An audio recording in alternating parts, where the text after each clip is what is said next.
안녕하세요. 안녕하세요. 나노셋 북한 성경으로 로마서 읽기 7번째 시간이 되었습니다. 반갑습니다. 반갑습니다. 벌써 로마서 7장을 네. 읽을 차례인데요. 예. 오늘 로마서 7장은 율법에 대한 내용이 또 나와 있습니다. 그래요? 가장 좋아하는 좋아하시는 거죠? 장이죠. 네, 지난 시간에도 네. 가장 좋아하는 장이라고 얘기해 주셨는데, 예. 네, 이 7장이 율법에 대한 내용이 예. 사실 저희가 율법 하면은 예. 이제 어렵고 좀 잘 지켜야 될 것 같고, 네. 그래서 조금 거부감이 있으신 분들도 있는데, 오늘 이 7장을 그럴까요? 그럼 네. 들어가기 전에 네. 제가 왜 율법이 좋은지 네, 그거 그걸 좀 잠깐 설명을 설명해 해주시고 예. 읽으면은 훨씬 조금 더 이 율법에 대한 부분이 이해가 그렇죠. 되실 것 같아요. 예. 저희가 그 로마서 5장 6장에 보면은 예수님을 대표로 하는 사람은 그 예수를 믿고 침례를 받음으로 예수의 죽음과 부활로 연합이 돼 갖고 이제는 우리가 죄에 대해서는 죽은 자요 또 의에 대해서는 이제 산 자로 새 사람으로 이제 거듭나게 됐거든요. 네. 그 새 사람으로 거듭나면 이제 만사형통할 것 같은데 네. 새 사람으로 거듭난 사람이 뭘 기준으로 해서 살아가야 되는가 이제 현실적인 문제에 딱 부닥치게 되죠. 네. 그게 바로 하나님 나라의 법인 율법으로 살아가게 됩니다. 근데 우리 이 한국 분들은 네. 그 유대인의 저 구약이나 이런 게 없기 때문에 율법에 대해서 잘 몰라요. 그렇죠. 그래서 우리가 지금 막 새 사람으로 태어났으면 이제 잘 살면 되는 거지. 막 6장에서 야 이제 뭐 우리가 죄에서도 벗어났네. 네. 이제 뭐 의의 도구로 이제 열심히 살면 되네. 하는데 갑자기 7장에서 율법이 나오니까 아 이것도 뭐야? 우리가 구원을 받은 건 믿음으로 받은 건데 네. 아 이제 율법으로 우리가 그 행위하고 상관없는 건데 왜 또 갑자기 율법이 나왔어? 나오나. 하고 의아해하는 분들이 있고 네. 저도 사실 그걸 잘 이해를 못했어요. 6장에서 8장으로 넘어가면 딱 맞을 것 같아. 근데 중간에 7장이 근데 7장이 딱 네. 율법이 장이 있어갖고 그 의미를 잘 몰랐었는데 어느 순간에 그걸 알게 되면서 정말 많은 은혜를 받았습니다. 네. 저희가 아직 읽지는 않았지만 네. 그 로마서 7장 4절에 보면은 율법에 대해서 이렇게 얘기하셨어요. 이는 다르니 곧 죽은 자 가운데서 살아나신 이에게 다시 말해서 예수님에게 가서 우리가 하나님을 위하여 열매를 맺게 하려 함이라. 하나님께 열매를 맺으려면 율법이 있어야 된다는 거예요. 네. 하나님을 위하여 열매를 맺고자 하는 자는 율법이 있어야 된다. 근데 이제 이게 율법을 지키기가 쉽지가 않다. 그렇죠. 그 얘기가 네. 7장에 나오지만 네. 우리는 예수 안에서 성령을 받았기 때문에 이 율법을 지킬 수 있는 육신을 이기고 율법을 지킬 수 있는 은혜를 받았다 하는 것이 이제 7장입니다. 네. 그래서 나는 너무너무 좋아요. 7장이. 이렇게 얘기를 해주시고 7장을 읽으면은 훨씬 너무 저희가 도움이 되겠죠? 도움이 되실 것 같습니다. 네. 네, 그러면 로마서 7장 1절부터 저희 네. 25절까지 읽어보도록 하겠습니다. 네. 형제 여러분이 율법에 정통한 사람들이니 말씀드리는데 율법이라는 것은 사람이 살아있는 동안에만 구속력을 가진다는 것을 모르시니까 결혼한 여자는 남편이 살아있는 동안에만 자기 남편에게 법적으로 매여 있습니다. 그러나 남편이 죽으면 그 남편에 대해서는 법적으로 제약을 받지 않습니다. 따라서 자기 남편이 살아있는 동안에 다른 남자와 사는 여자는 가늠한 여자라는 말을 듣게 됩니다. 그러나 남편이 죽으면 여자는 그 법의 제약을 받지 않기 때문에 다른 남자와 결혼하더라도 가늠하는 것이 아닙니다. 형제들이여, 여러분도 이와 같이 그리스도와 한 몸이 되어 죽음으로써 율법의 제약에서 벗어나 다른 분 곧 죽은 자들 가운데서 살아나신 그리스도의 사람이 되고 하나님께 유용한 사람들이 되었습니다. 전에 우리가 육적인 생활을 하고 있을 때에는 율법 때문에 우리의 온몸에 죄스러운 정욕이 발동하여 죽음을 가져왔습니다. 우리는 율법에 사로잡혀 있었지만 이제 우리는 죽어서 그 제약을 벗어났습니다. 그래서 우리는 낡은 법조문을 따라서 섬기지 않고 성령께서 주시는 새 생명을 가지고 섬기게 되었습니다. 그러면 율법이 곧 죄라고 말할 수 있겠습니까? 절대로 그럴 수 없습니다. 그러나 율법이 없었던데 나는 죄를 몰랐을 것입니다. 탐내지 말라는 율법이 없었더라면 탐욕이 죄라는 것을 나는 몰랐을 것입니다. 죄는 이 계명을 기화로 내 속에 온갖 탐욕을 일으켰습니다. 율법이 없다면 죄는 죽은 것이나 다름없습니다. 나는 전에 율법이 없을 때에도 살았었는데 계명이 들어오자 죄는 살아나고 나는 죽었습니다. 그래서 생명을 가져다 주어야 할 그 계명이 나에게 오히려 죽음을 가져왔다는 것을 깨달았습니다. 다시 말하면 죄가 계명을 기화로 나를 속이고 그 계명으로 나를 죽인 것입니다. 그러나 율법은 어디까지나 거룩하고 계명도 거룩하고 정당하고 좋은 것입니다.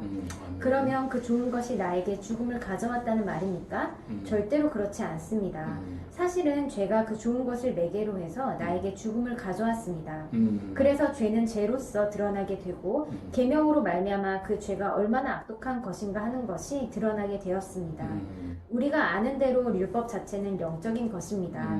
그런데 나는 육정을 따라 사는 사람으로서 죄의 종으로 팔린 몸입니다. 나는 내가 하는 일을 도무지 알 수가 없습니다. 내가 해야겠다고 생각하는 일은 하지 않고 도리어 해서는 안 되겠다고 생각하는 일을 하고 있으니 말입니다. 그런데 그런 일을 하면서도 그것을 해서는 안 되겠다고 생각하는 것은 곧 율법이 좋다는 것을 인정하는 것입니다. 그렇다면 그런 일을 하는 것은 내가 아니라 내 속에 도사리고 있는 죄입니다. 내 속에 곧 내 육체 속에는 선한 것이 하나도 들어있지 않다는 것을 나는 알고 있습니다. 마음으로는 선을 행하려고 하면서도 나에게는 그것을 실천할 힘이 없습니다. 나는 내가 해야 하겠다고 생각하는 선은 행하지 않고 해서는 안 되겠다고 생각하는 악을 행하고 있습니다. 그런 일을 하면서도 그것을 해서는 안 되겠다고 생각하고 있으니 결국 그런 일을 하는 것은 내가 아니라 내 속에 들어있는 죄입니다. 여기에서 나는 한 법칙을 발견했습니다. 곧 내가 선을 행하려 할 때에는 언제나 바로 곁에 악이 도사리고 있다는 것입니다. 나는 내 마음속으로는 하나님의 율법을 반기지만 내 몸속에서는 내리성의 법과 대결하여 싸우고 있는 다른 법이 있다는 것을 알고 있습니다. 그 법은 나를 사로잡아 내 몸속에 있는 죄의 법의 종이 되게 합니다. 나는 과연 비참한 인간입니다. 누가 이 죽음의 육체에서 나를 구해줄 것입니까? 고맙게도 하나님께서 우리 주 예수 그리스도를 통하여 우리를 구해주십니다. 나는 과연 이성으로는 하나님의 법을 따르지만 육체로는 죄의 법을 따르는 인간입니다. 아멘. 아멘. 그래서 여기서 사도 바울이 고백하는 것처럼 네. 이 율법이라는 거는 죄를 알게 하는 거거든요. 그 율법을 모를 때는 죄가 죄인 줄을 몰랐어요. 그렇죠. 그 율법을 통해서 이제 죄를 알게 됐어요. 네. 뭐 간음하지 말라, 도둑질하지 네. 말라. 아, 이거 간음하면 죄구나, 도둑질하면 죄구나 하는 것을 알게 됐는데 그 죄를 알면 죄를 피하면 되잖아요. 그렇죠. 근데 이 죄를 알게 되고 난 다음부터는 이 죄를 계속 지울 수밖에 없다는 거예요. 그래서 왜 그런가 하고 봤더니 이 죄가 우리 몸 안에 있어. 우리 육신 가운데 이게 죄가 털러덩 붙어 있네. 네.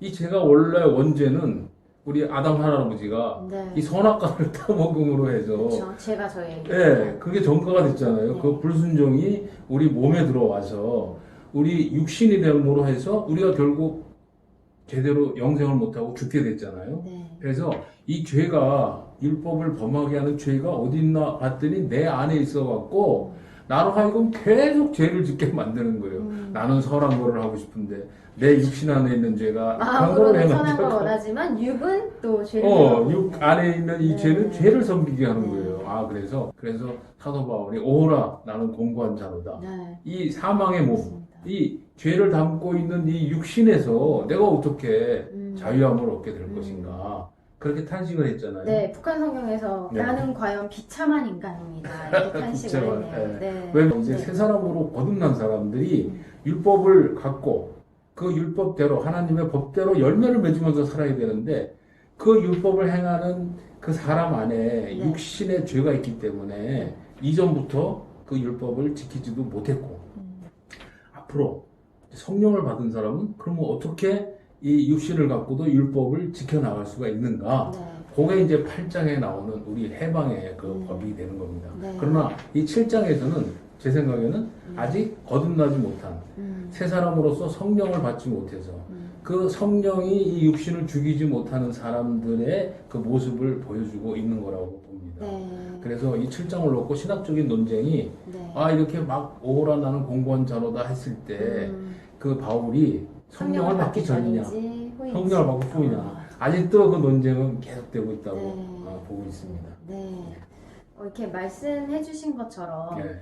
율법이 있음으로써 저희가 해야 되지 말아야 될 것들, 또 해야 될 것들을 저희가 기준을 삼을 수 있는 그럼요. 아주 필요한 거라고 생각을 합니다. 예, 그러니까 저희도 만약에 일상생활에서 횡단보도, 교통법규 이런 게 없으면은 그러면 큰일 네, 나요. 엉망진창이 될 텐데 그런 율법들, 법규들이 있기 때문에 네. 저희가 잘 그 법칙들을 안전하게 생명을 유지할 잘 수 지킬 있는 수 있는 것도 맞습니다. 그런 역할을 하는 게 율법이라는 것을 저희가 이렇게 7장을 보면서 살펴보았습니다.